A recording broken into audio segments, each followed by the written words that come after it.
Tammy and Berts Eutopia. How wonderful for you to pop by and visit me here in Ballarat. It's a lovely day here, light clouds and a beautiful autumn day, so I'm sitting in my garden. And yes, it's quite nice. I'll go for a walk after with the girls. I do that every day. And I've already ridden my exercise bike 6 kilometres, so I've already done that. And Bert's in Maryborough today, so with Richard and with Ben and with Jake and with Tyler. So that's what's happening here in Ballarat. And today I was going to talk about pets and mental health. Oh my goodness, as I discuss openly, I have got mental health problems. That's one of the reasons I decided to go for crowns, because some days I feel like my head is such a mess that it just won't shut up. And I put my crown on and I go, now just sort of think, just calm down, relax, just bring everything inward to the breath. Close your eyes to the breath. And the crown brings me back to reality. And this crown is especially special because Arianta and Jose brought it for me all the way from England. It has come in the post, and I'm just blown away by the beauty of it and the kind gesture that they would do that, because these are people I've never met in person. Online I've met them, and the kindness, I mean, I'm just so happy. I've always wanted a ruby one, and it's been very hard to get a ruby one. I just couldn't. There weren't any. They were out of stock for so long, but Arianta managed to secure one somewhere, and I got it this week, and I'm just so happy with it. So thank you, Arianta, and thank you, Jose. Oh, hello, Lucy. Lucy's come to say hello. There we go. There's our Lucy. Say hello to everybody, Lucy. Hello. I'm talking about you today, aren't I? Yes, I am. So I love my new crown. I feel very, very lucky and blessed to have it. Thank you again, darlings. The Happy Life Show, look them up on YouTube. It's about meditating and coming back to your breath and lots of other things. It's a wonderful channel and I watch it all the time. Anyway, so I wanted to talk about pets and mental health, because I find having my pets really helps me with my mental health. What I mean is that I have to have a routine. If I don't have a routine, I'm no good. And so I have this routine every morning where I get up and I get up and I always do myself first. I spend 5 minutes in the bathroom doing myself, because otherwise the day will fall away and you'll look at the clock and it's 10 or 11 o'clock and you still look pretty like last night. And I feel a bit sorry for Bert having to put up with my face all the time, so I try to do the best that I can with it. Anyway, after I do myself, I always do my puppy dogs. So that's fresh water and their food bowls washed out. They sit in the sink and they're washed out. Can you hear Boris and Natasha behind us? We have got beautiful birds that come every day, and these are lorikeets, and we call them Boris and Natasha. So they come every morning. And yes, so look after my girls first, and then through the day you find that you are constantly checking them. They're there for company. They know when you're not doing so well. They'll come and sit with you, and you never know when that time's going to come that you're not doing so well. It just comes on so suddenly. I find around 4 o'clock I'm just as flat as a flounder, and every time it gets to 4 o'clock, I don't know why, I want to sell my house, I want to move, I want to change, I want to go travelling. Everything happens around the 4 o'clock hour. And so now what I've decided to do, there's another YouTuber that I follow called River, and he's absolutely wonderful, and he talks about the royals, and he's got so much insight. So anyway, I'm going to watch River at 4 o'clock in the afternoon while I get tea. Well, tea's always organised at lunchtime, and then I'm going to watch River at that time to take my mind off that 4 o'clock lull. I don't know what it is about the time, whether it's something to do with the sky, the changing of the colours or whatever, but there is something about that time of day that affects me terribly, and I can get so depressed that I can just sit and cry. And Bert will look over at me and say, what's the matter? What have I done? And I say, nothing, it's 4 o'clock. So anyway, when you've got the pets, it's good because you can pat them on your lap, give them little cuddles. I take them for a walk in their doggy pram every day. I take the doggy pram because Millie needs it, and Lucy loves it. She gets a little ride in here and there. And it's like a security thing as well, because of my sugars, my sugar can drop like that. And even though I keep a good track of it, it just is so unpredictable. I always have jelly beans with me and water with me, and quite often I take a banana. So if I start to feel that feeling, because you do get a little bit of warning that you're going to go into a hyper, not much, but a little bit.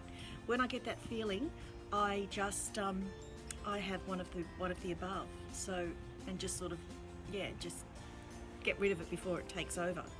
Yes, so with your pets, they're so good. My daughter Simone and her husband Zach have got 2 staffies called Maddie and Hope, and she's let me include some photos this week of those 2, and they are gorgeous.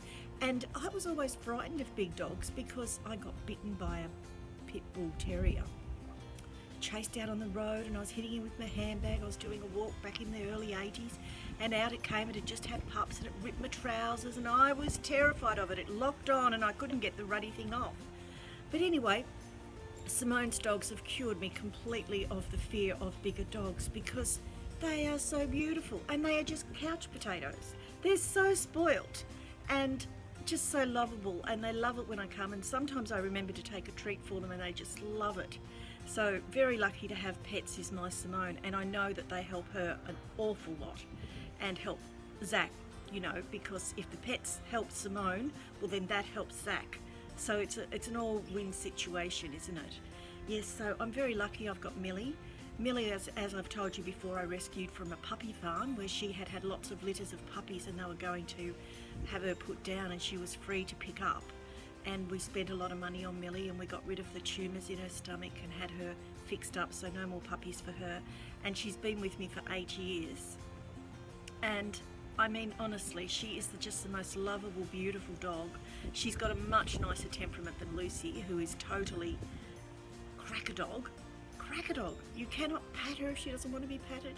But she's adorable. We love her to bits, but she's got her own very unique personality. And do you have pets? Anybody out there have pets? I've had so many through my life. I've had Tiddlywinks was my cat when I was little, and I had Tammy, the great big lassie dog, which was named after me by my grandparents, and Greg, and she was beautiful. And I had a tortoise, a penny tortoise, that I just loved to bits. And when the penny tortoise died, I wore a black ribbon around my arm because I was so miserable that Penny had died. I didn't know how to feed her. I was only 8 or 9, maybe 10, and she probably died of starvation from all the love that I gave her, which makes me feel terrible, but what can you do? You're a child, you didn't know. And anyway, so pets are very important. We had Mr. Tibbs for 15 years, a beautiful big tabby cat, that my Benjamin put his hand in the little crate where Mr. Tibbs was when we went to the pet shop, and Mr. Tibbs was playing with him, and that was it. Mr. Tibbs had to come home. 15 years we had Mr. Tibbs before he passed on, and we just loved him to bits. And I was never a dog person until my mum died. Oh, here comes Millie. She trots out. We put the path in for her. And hello, darling, Mummy's here. And once I had Mum's little dog Suey, I realised how much love they give. And Suey was a link to Mum. And then when Suey passed on, I prayed to Mum for a month. I said, what am I going to do? How am I going to manage without Suey? I was just crying and so miserable. And Ben told me to buy a puppy. And I looked at puppies, but none of the puppies reminded me of Suey. And then Millie came up, and she was practically identical, except she's bigger. But she's all white and Maltese, and she's just gorgeous. And I think Mum sent her to me. Mum definitely sent her to me from above, because I do believe that there's another realm up there, that they're up there, and we go to a higher realm. So anyway, pets are wonderful for your mental health because they make you think about other things than yourself. You have to feed them, you have to walk them, you have to pick up their little droppies through the yard, because I don't have any of that. They're all disposed of. And you know, and it gives you a purpose to your day. You're always checking on them, and they follow you around wherever you go, and they're just absolutely adorable. I love my pets. I treat them like my children.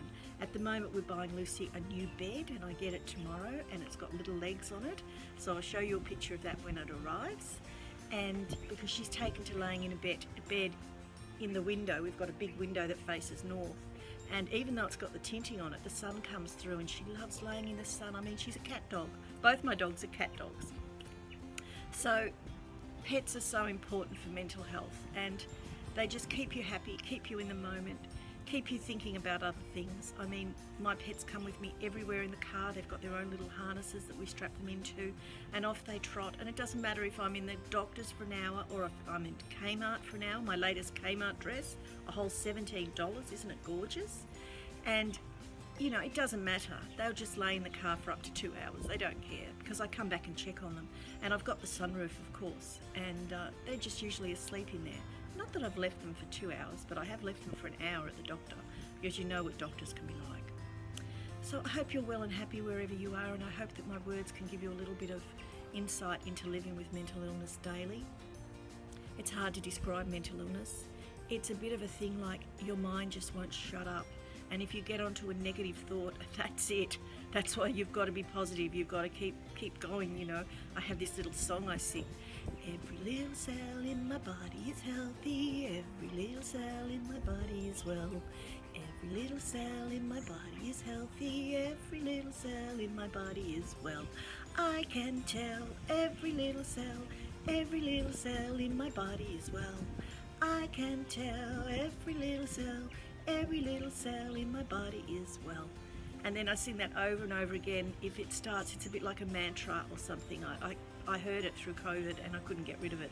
And every time I walk and what have you, I'll have that going through my head. I usually have my earpods in though, my Apple earpods Bert brought me.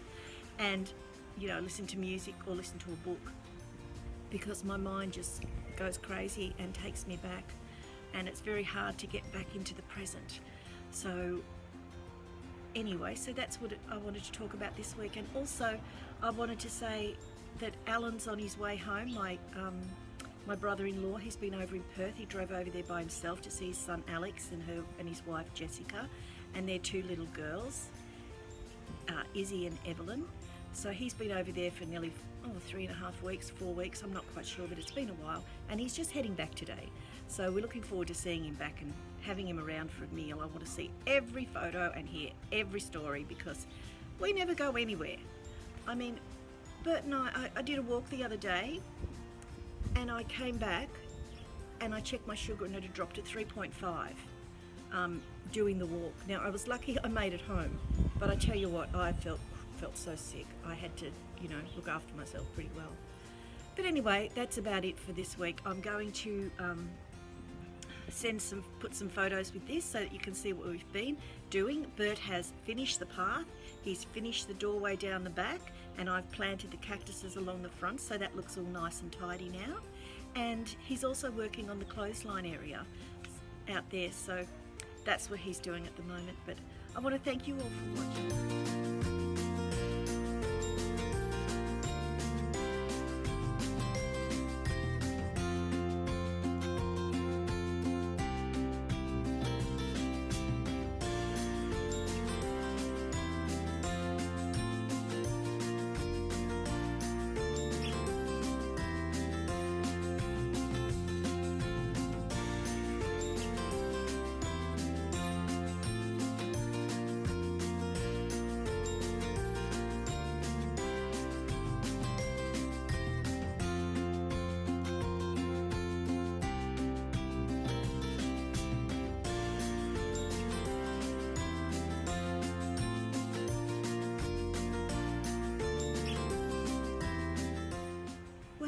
That's been this week, hasn't it?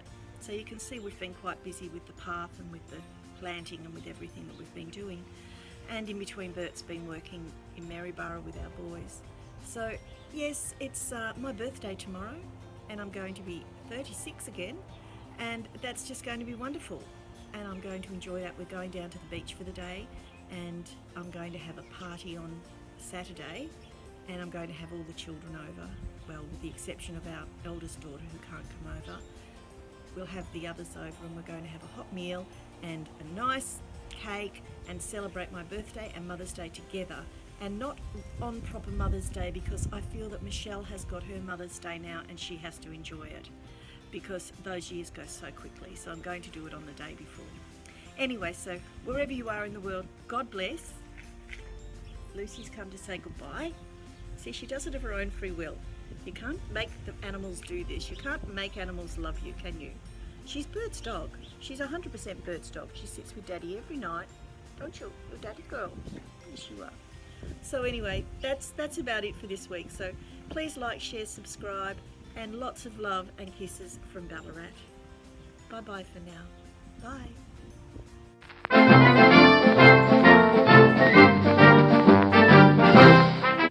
Good girl, Lucy. You're so good.